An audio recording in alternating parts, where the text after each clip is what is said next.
tudo bem? Estamos de volta com o Vale Conexão aqui no nosso canal Conexão Unijaguaribe. Como é bom estar de volta para essa temporada de 2023.1. É aquela temporada de um bate-papo maneiro e inteligente com pessoas muito legais que vão estar sempre nos ensinando um pouquinho a partir da experiência delas. É importante lembrar que esse programa é uma parceria entre o Instituto Vale do Jaguaribe, o IVJ, e a Unijaguaribe, que você tanto conhece. E eu sou a professora Ábida Medeiros e vou estar aqui ao longo de mais uma temporada com vocês. Então, curte a gente, compartilha, dá o like e com certeza a gente vai alcançar muito mais pessoas. E hoje eu vou conversar com uma pessoa muito bacana, né? O mês de março é o mês da mulher, então nós estamos retomando o nosso programa com uma mulher. Ela é doutora em educação brasileira, mestra em letras, especialista em estudos clássicos. Você sabe o que é isso? Ela vai explicar. Graduada em letras e ela tem experiência na área de produção textual e literatura, tanto a literatura brasileira quanto a literatura clássica. Sabe como é que é o nome dela? Adalucame Menezes. Que nome, hein? Seja bem-vinda, professora Adalucame Menezes, que eu vou chamar de Dalu, tá certo? Porque é mais fácil. Seja bem-vinda ao Vale Conexão. E então, manda seu alô aí para quem está nos assistindo, para a gente começar esse bate-papo. Oi, pessoal, um prazer enorme estar participando deste programa com a professora Ábida, com vocês. É um prazer imenso mesmo. Enorme. Ah, tá. Então a gente vai começar perguntando que nome é esse, né? Como foi que essa Adalucame surgiu no mundo e foi se transformando nessa mulher que gosta de literatura clássica e literatura brasileira? Acho que o nosso público quer uma explicação sobre o seu nome e como que você chegou nessa literatura clássica e nessa literatura brasileira. Fica à vontade. Ai, Ábida, bom, primeiramente tenho que falar sobre o meu nome, né? Porque o nome, na verdade, já é até uma aula de português. Como assim? O nome da minha mãe é Imaculada e Adalucame é o contrário do nome dela. Então, o nome surgiu por meio de uma cantada do meu pai. Meu pai conheceu a minha mãe e no primeiro dia que ele a conheceu, ele disse para ela que se ela casasse com ele, primeiro dia, certo? Eles iam ter uma filha e o nome da filha deles ia ser o nome dela ao contrário. E a minha mãe caiu nessa conversa todinha. Eu sou a primeira filha, portanto, eu sou a personificação da promessa. E aí, por que eu digo que já é uma aula de português? Porque o meu nome é o que a gente chama na língua portuguesa de anagrama. Uma das funções do anagrama é exatamente pegar uma palavra que já existe, formar o seu contrário e essa palavra passar a fazer parte da língua portuguesa. Então, como o meu nome é um nome próprio, ele passou a fazer parte da língua portuguesa, como qualquer nome próprio. E aí eu sempre conto essa história no primeiro dia de aula e é muito interessante porque eu também começo a perceber que os alunos começam a ver como é que fica o nome deles ao contrário. E não precisa colocar o disco ao contrário, né? Para mensagens subliminares. Não, eu acho interessantíssimo. Então, assim, o nome já foi aí, parece que meu pai estava adivinhando que ia ter uma filha professora de português, para já ter aí essa aula, essa primeira aula sobre o assunto.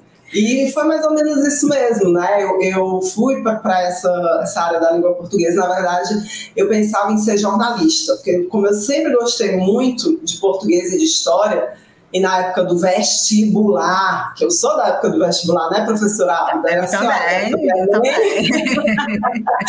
Então, a gente que é da época do vestibular, a gente sabe que existia aquela coisa muito forte de terem disciplinas específicas para cada curso, né? E aí, o de comunicação social, que era comunicação social na época, as disciplinas eram português e história. Então, como eu amava as duas, eu disse, eu acho que dá certo eu ser jornalista, vou por esse caminho. Mas no ano que eu fiz vestibular, comunicação social estava mais ali requisitada do que medicina. E eu não estava estudando para passar em medicina, né? Então, eu não tinha como passar nessa comunicação social com essa concorrência tão alta.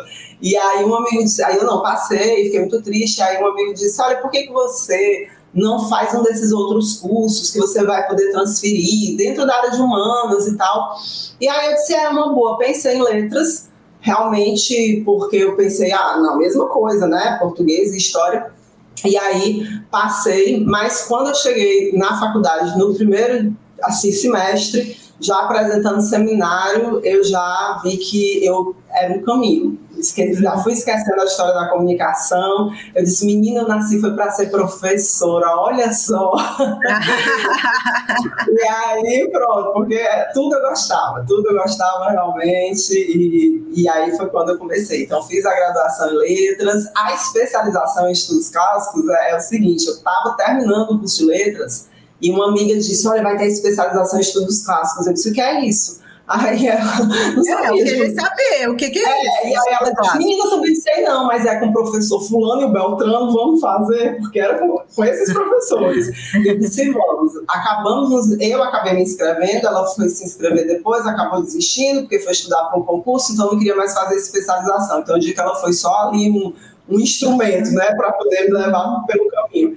E a especialização em estudos clássicos é uma especialização maravilhosa porque você estuda realmente a literatura grega, né? Então você tem toda aquela... Na verdade, você tem uma base dos textos gregos muito boa, você vai para aquela área da filosofia, enfim, mas você também estuda os textos clássicos literários, como Homero, né, como Aristófanes, enfim. Então, eu estudei as epopeias gregas, Ilíada, Odisseia, Eneida, né, no caso a Eneida romana também, porque a especialização ia por esse caminho de Roma e Grécia. Estudei obras da comédia grega, né, como as obras do Aristófanes, enfim.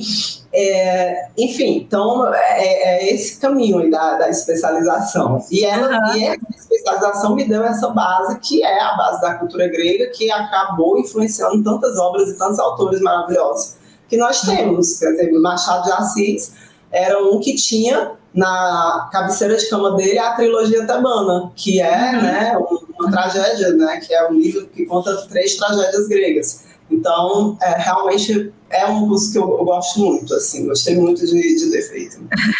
Ela já está contando quase tudo, né, gente?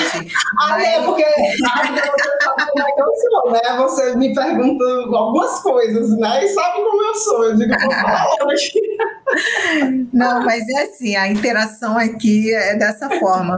E aí, assim, eu fiquei pensando, né? Você explicou do seu nome, da cantada do seu pai. A sua vida é uma odisseia? Uma odisseia no espaço? O que é que você diz? No espaço, né? Você acha que essa vida...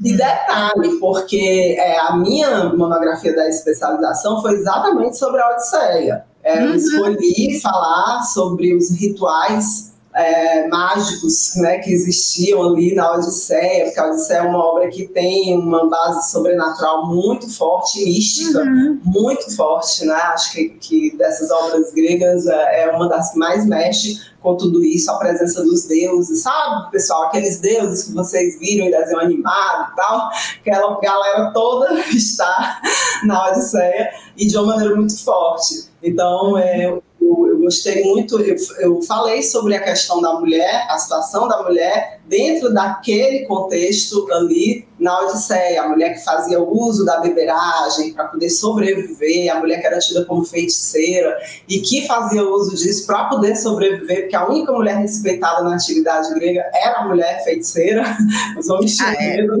Por isso, né? Eu sou uma mulher de Odisseia também. Exatamente. Mas nesse sentido, professora Ábida, a minha vida pode ser uma Odisseia, né? Sim, tudo muito sobrenatural, né? Assim, essa cantada do seu pai, depois o seu nome, você nasce como a primeira filha, né, mulher? Aí o seu nome, depois você se encontra com as letras e esquece o jornalismo, né? E os estudos clássicos, aí você vai todo para o mundo ocidental, para o fundamento do mundo ocidental, que é a cultura grega, né?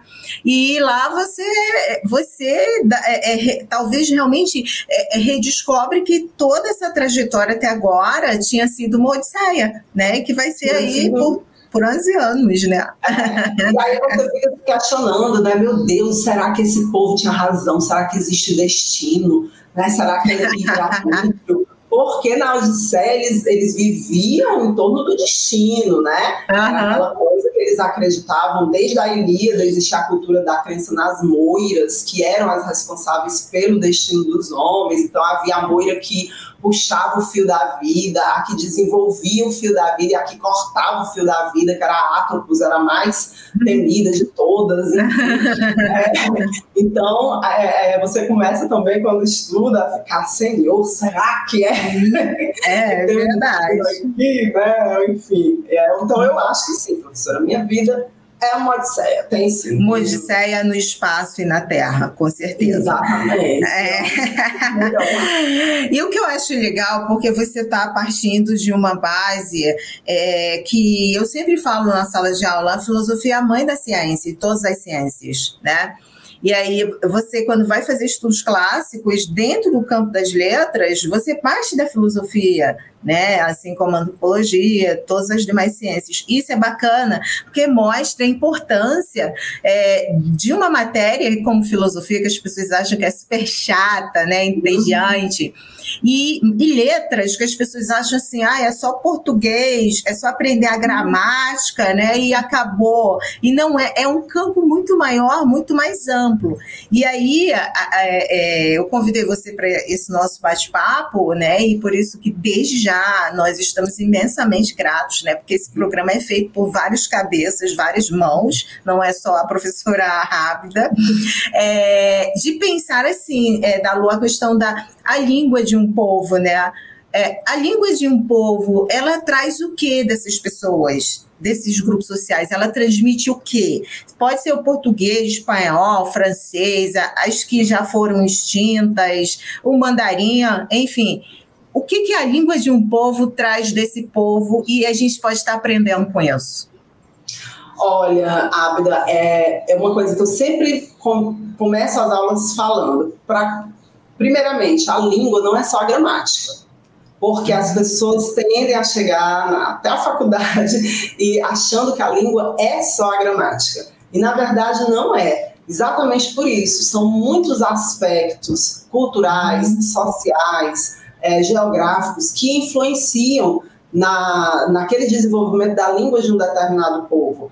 As variações linguísticas estão aí justamente para provar isso. Então, nós vivemos, por exemplo, em relação à língua portuguesa, nós vivemos em um país que herdou uma língua de Portugal, porém nós não falamos e até mesmo não escrevemos da mesma forma que os portugueses. Eu tive alunas de Guiné-Bissau que falavam muito isso, tive cursos inclusive de jornalismo que falavam muito isso. Professora, a gente que fala, né, o português de Portugal, a gente chega aqui no Brasil achando que vai dar tudo certo, né? Não vai ter nenhuma dificuldade. E aí, quando você chega ao Brasil e ainda em estados como, por exemplo, o Ceará, que tem o cearenseis, ou seja, tem ali a cultura, né, tem o dialeto ali daquele povo, essa comunicação ainda fica mais complicada, né? Não é a mesma língua. Então, sim, todas as línguas trazem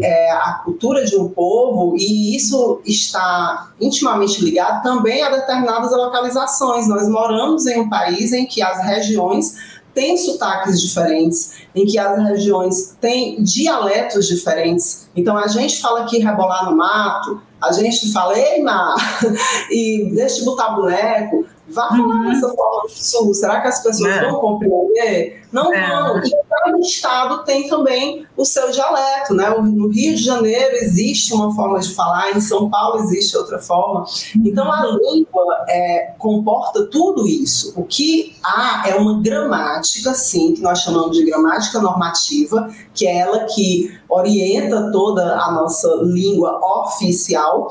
E essa língua da gramática precisa ser utilizada em situações oficiais, claro. Então, a gente vai fazer o Enem, a gente tem que escrever de uma determinada forma conforme essa gramática manda. A gente vai produzir textos na vida acadêmica, na vida profissional. Então, a gente vai precisar usar as regras dessa gramática. Mas a língua não é somente essa gramática, porque a língua é influenciada, sim, por tudo que envolve uma sociedade, sejam esses aspectos geográficos, sejam sociais. Eu não posso dizer que pessoas que têm um nível intelectual mais elevado falam, né, e escrevem da mesma forma que pessoas que têm um nível de escolarização mais baixo.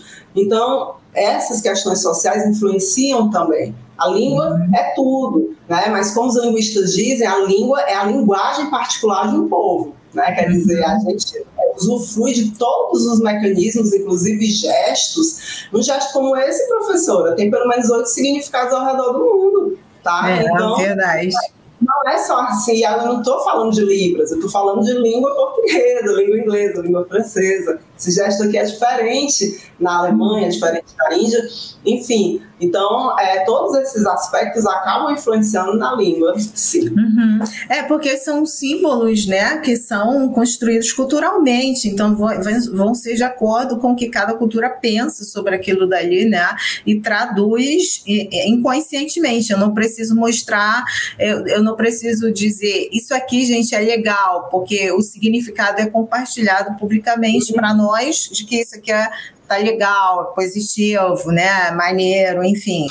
E aí, eu fiquei pensando aqui, você falando sobre as variações linguísticas, sobre o campo da internet, né, o Facebook, o Instagram. As pessoas, eu percebo principalmente na sala de aula, os alunos fazendo uma transposição dessa linguagem internautica, o internetês, talvez, para os trabalhos, né? Então, por exemplo, você vê muito na escrita, né? Eu me percebo, né? E não eu me percebo, ou então o uso do tu numa posição trocada, ou as concordâncias verbais, ou então as abreviaturas do você, né? Ou então citar, por exemplo, pois é, e enfim, 3 pontinhos num texto acadêmico. E como é que a gente pode compreender essas variações? Claro que aqui a gente não está discriminando nada disso. E como você bem pontuou, existem diferenças quando você vai fazer um texto acadêmico, por exemplo, para quando você vai mandar um recadinho no Zap, né? Ou no Facebook, ou no Instagram, mas o que isso a gente pode compreender a partir de que horizonte, quando a gente se depara com essas formas de grafias e que se traduzem na linguagem oral e que se estendem a outros ambientes onde esse tipo de linguagem não é a mais adequada? Na verdade, é um pouco isso, né, Ábida? Os alunos acabam sendo influenciados pelo contexto em que eles estão inseridos. Então, a gente está vendo, principalmente de uns anos para cá, com esse boom aí da internet, que os alunos já nascem dentro dessa tecnologia que a gente, por exemplo, não nasceu.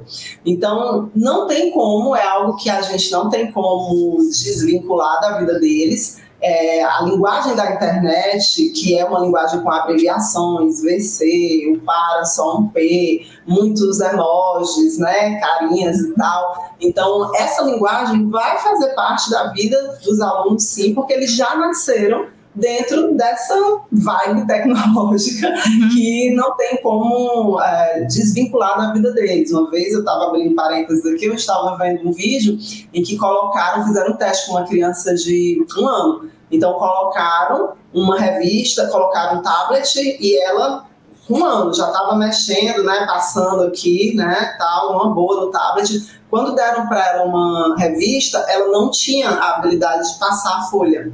Ela não conseguia. Né? Por quê? Porque ela já nasceu dentro desse universo e essa é uma realidade. Então, o que a gente precisa fazer? Entender que realmente a linguagem da internet é essa linguagem, mas que nós precisamos mostrar para os alunos que existe, como você também pontuou, a questão dos contextos diferenciados. Então, eu tenho uma linguagem que eu até posso falar na internet daquela forma. Eu posso escrever no WhatsApp, como eu falo para os meus alunos, com os meus pares, meus amigos próximos, VC, só P, enfim. Mas eu sei que quando eu vou escrever um texto acadêmico, eu tenho que realmente me pautar por aquela linguagem que é a linguagem da gramática normativa. Então, eu tenho que dominar essa gramática. Eu tenho, porque senão vai virar também uma torre de Babel. Cada um fala de um jeito, cada um fala de uma forma. E aí, como é que a gente vai entender? Cada um com as suas gírias, porque a gente também tem uma variação chamada variação de estilo.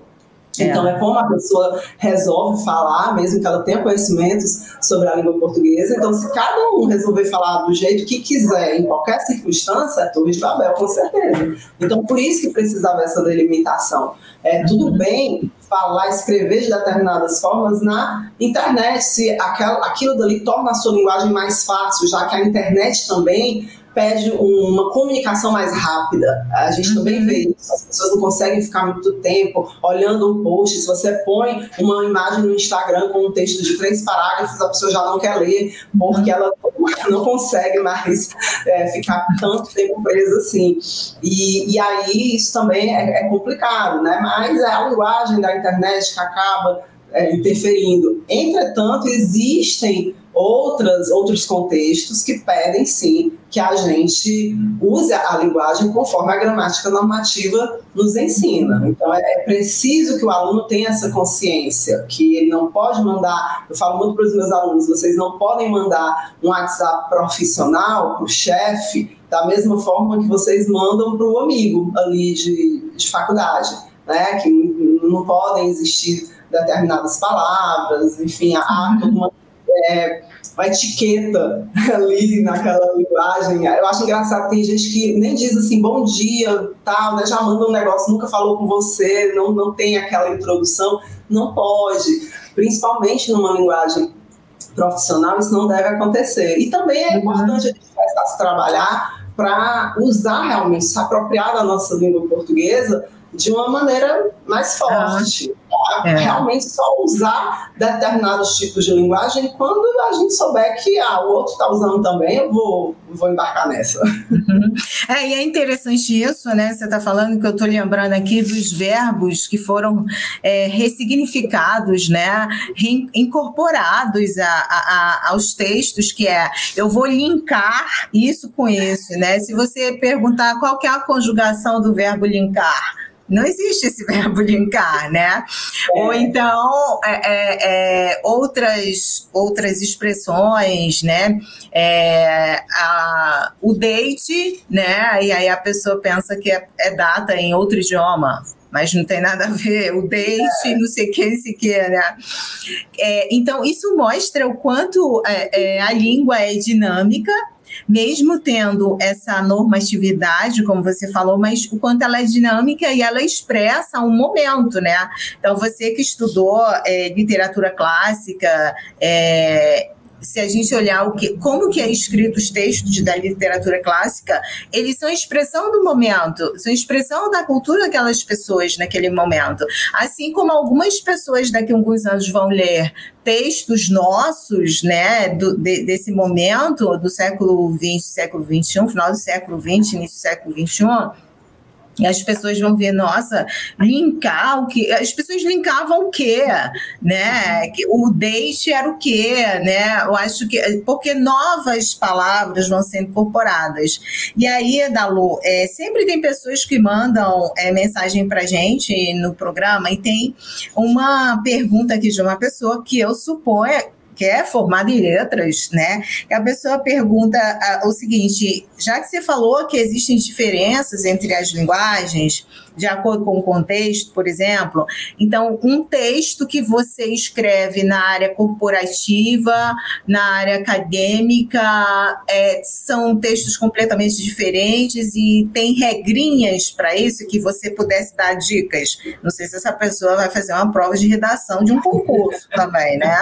Então, a pessoa pergunta o mundo da advocacia, do mundo corporativo e o mundo acadêmico. E aí, como é que a gente responde para essa pessoa que eu acho que vai prestar concurso, né? Com essa pergunta. Com essa pergunta. E aí eu quero aproveitar, antes de falar sobre a pergunta, para responder, em relação ao que você falou desses verbos, que eu posso esquecer, eu acho isso importante.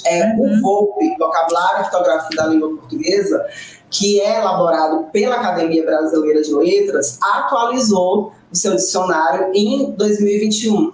Então, palavras como lockdown, como Covid-19, como feminicídio, aporofobia, emoji, ou seja, palavras que fazem parte hoje do nosso vocabulário, como você falou, essa história do momento, e até palavras que não são portuguesas, vamos dizer assim, hoje estão incorporadas oficialmente ao VOLP. Exatamente por quê? Porque, como você disse, a língua é dinâmica, né? A língua não é estática. E aí, quando uma grande parcela da população começa a usar, ou então toda a população, determinadas palavras, o VOLP entende que é necessário que essas palavras passem a fazer parte, sim, do nosso vocabulário, certo?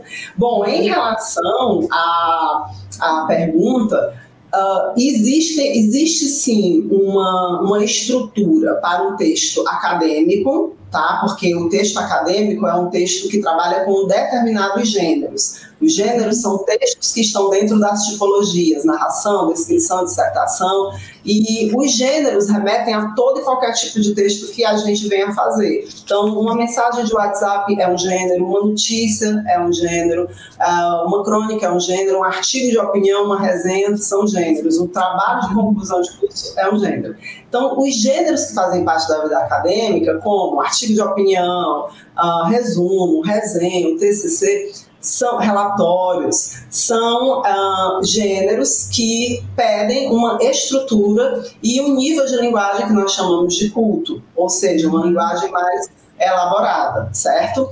Já a nossa comunicação corporativa é uma comunicação que deve também primar por um nível de linguagem culto, mas é um nível culto quase familiar, que é aquele nível de linguagem que a gente não comete problemas ortográficos, não comete problemas de concordância, regência, não usa gírias, tem uma etiqueta de prezados colaboradores, boa tarde, né, sejam bem-vindos, olá, bom dia, enfim, atenciosamente, cordialmente. Então, existe uma diferença entre essas duas linguagens. Entre essas linguagens e a linguagem do meio jurídico, por exemplo, ministrando aula para o curso de Direito, eu gosto muito de falar sobre palavras que têm mais ou menos, são muito parecidas na ortografia ou no som, que nós chamamos de palavras parônimas, mas que têm significados completamente diferentes, e mostro para eles que eles têm que ter cuidado com essas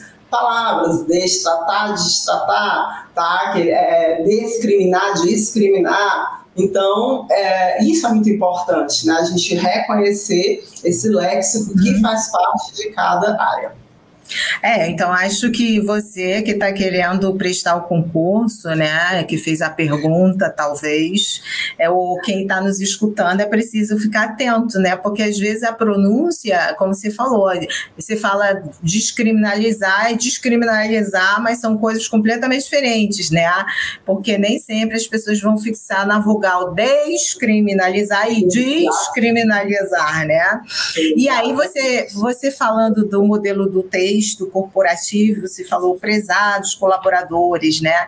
E aí tem a questão que hoje está uma discussão, né, um balacobaco muito grande sobre a linguagem neutra. Mas essa pergunta você só vai nos responder no próximo programa, porque por hoje o Vale Conexão fica por aqui, mas na próxima semana tem muito mais. Tchau, tchau, gente. Até breve.